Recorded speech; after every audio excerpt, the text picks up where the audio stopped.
Singa tsy afa-misaraka amin'ny rano ny fanadiovana sy ny fidiovana. Sehatra saripady, isorohana ny aretina ihany koa ary tsy afa-misaraka amin'ny zanak'olombelona. Ny fametrahana paikady entina mitantana ny fanodinana ny fako, ny diky sy ny fivalanan-drano ary ny rano maloto no antony ity atrikasa iarahan'ny Ministeran-drano ny fanadiovana sy ny fidiovana miaraka amin'ny USAID ity. Raha ho an'Antananarivo manokana dia vinavinaina ho 200 taonina isan'andro no fako azo ahodina mba hanamaevanana ny vola aloha amin'ny fandrofana ny fako ary ihany koa ampidirana vola bebe kokoa ho an'ny malagasy. Mikasika ny pipi dia efa misy karazana lavapiringa manasaraka ny pipi sy ny kaka rehefa ao amin'ny WC.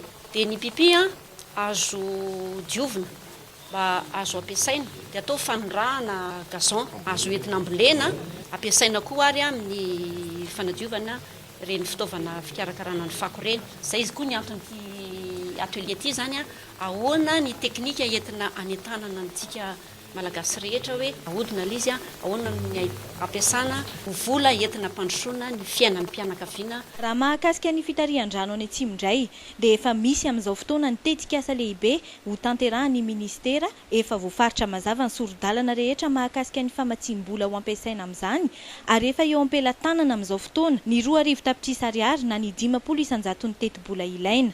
Ny UNICEF sy ny Watered ary ireo mpiara-miombonantoka rehetra mifanampy a Madagasikara no miara-misalaha amin'ny gouvernemanta malagasy ho amin'ny fanatanterahana ny famatsiana rano fisotro madio any Atsimo izay hovitaina mialohan'ny faran'ny taona 2024.